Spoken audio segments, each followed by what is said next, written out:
Now, on Thursday, the BRICS group of nations pledged to safeguard world peace and security in a joint declaration adopted at its 14th summit.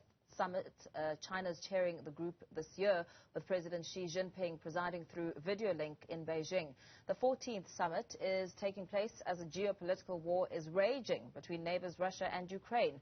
Beijing has been more open about its support for Russian President Vladimir Putin, while India, South Africa and Brazil have taken a diplomatic stance over the conflict. For more on this, I'm joined by Dr. David Monyae, Director at the Center for China Studies at the University of Johannesburg. A very good evening to you, Dr. Monyae. Thank you for your time. Let's perhaps start talking about when the sort of atmosphere that this 14th summit takes place. I mean, it's held as the global economy is on the brink of a recession. Well, indeed, and that's a worrying issue that the world is really in terrible territory as far as the expected recession, and therefore I think for BRICS takes this as a golden opportunity to really work together, try to ensure that the economies are somehow safeguarded through collaboration among themselves, and as well as putting very clear measures in recovery in terms of the economies. And what about the wars and the sanctions? I mean, we heard President Cyril Ramaphosa speaking about how sanctions on some countries need to be lifted. Of course, we know that Russia is one such country.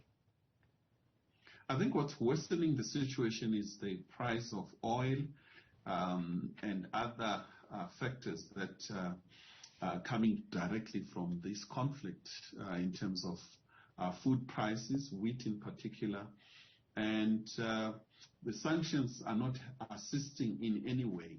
That Western world have all really gained against Russia, and then there's this idea of weaponizing global public goods such as SWIFT, and also putting pressure on all countries that are close to Russia. I think for China, the situation is quite clear. It has a strong relationship with Russia. For South Africa and the rest of the continent and BRICS, other BRICS members, more or less the same, that they don't want to take sides in this conflict. They all expect a peaceful resolution to the conflict and ensure that multilateralism is strengthened. And we also go back to the idea of United Nations development goals. There is a need, what President Xi Jinping talks about in terms of global development initiative as well as global security initiative, that there is a need to have a collective way of looking at this twin development and security in a collective way, using multilateral system to do so. China has been more open and direct when it comes to Russia, and the others have perhaps taken a more diplomatic stance over the matter. How is this now boding and ineffectiveness when it comes to perhaps now speaking directly to Russia and getting them to perhaps move away from the war so a better way can be charted forward for the global economy? China and Russia are quite close. So is South Africa close to both Russia and China. I think there is a limit to what these countries can do, given the strength of the European Union, United States, and NATO. And as it stands, the war is going on, and there is no one side that is willing to use negotiations as a way out of the war. It seems that each party wants to make maximum gains on the battlefield, gain more on the negotiating table. But as you all know, this is unnecessary waste of lives. It's better to come up to an agreement now and avoid unnecessary loss of lives on the ground. There was also some critics saying that, questioning why the leaders didn't meet face-to-face like those of the Quad who met face-to-face. Some critics have said that it's partly due to the fact that BRICS perhaps hasn't really lived up to expectations throughout the years. What's your take?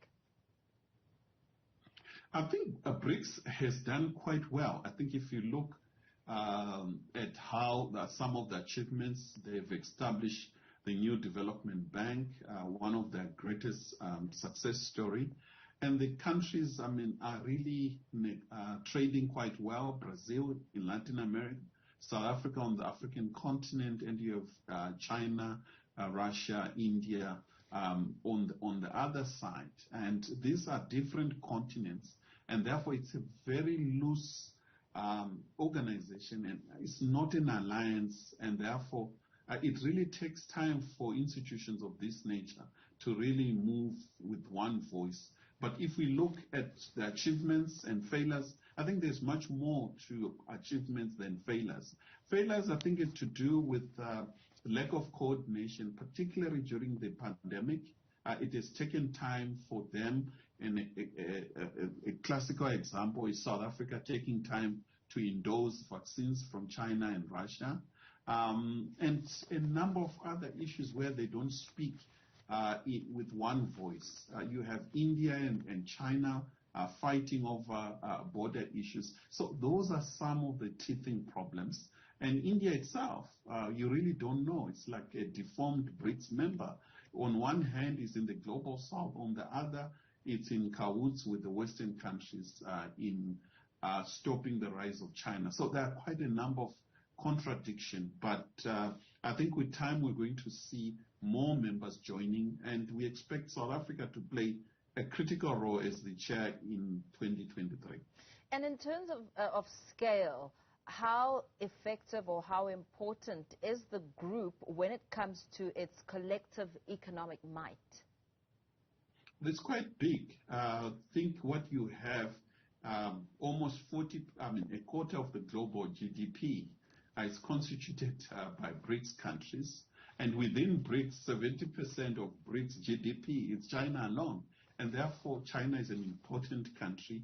So is India, Russia, Brazil, and South Africa. I think what is needed is more members from the global south, particularly emerging countries. You have Argentina that has already requested to join, and we expect some African countries to join at some point, particularly Egypt, Nigeria, and Kenya have better chance of joining this important group, as well as Indonesia, Malaysia, countries such as South Korea, as well as Saudi Arabia, to have a much more stronger global south voice in dealing with the developed countries. And when it comes to South Africa seeing tangible results, I know you've spoken to time factors and time frames being something important within the relationship, but how does it now translate to South Africa's actual benefit? What have we seen over the years when it comes to BRICS's intervention? South Africa is a big country on the African continent, but at a global level, it remains a very small country. And in international relations, smaller countries do piggyback on bigger countries to make their voice and ensure that South Africa's interests somehow converge more so with BRICS countries in certain issues, while converging with the developed countries in other issues. And it's a question of balancing in international relations. And it's going to be more South Africa playing a critical role in terms of achieving its strategic objective, not just as a country, but also taking the interest of the African continent on board in dealing with an equal nature of the global system. Ensuring that there are reforms within the United Nations Security Council, bringing in Africa and the developing world in issues of global governance. I think it's important, fair distribution of resources, and dealing with core issues pertaining to peacekeeping and health. These are core issues, and therefore bodies such as BRICS are quite important. And I think South Africa would indeed play a critical role when it chairs next year. Very well. Thank you so much for your time, Dr. David Monyae of the University of Johannesburg, speaking to the 14th BRICS Summit.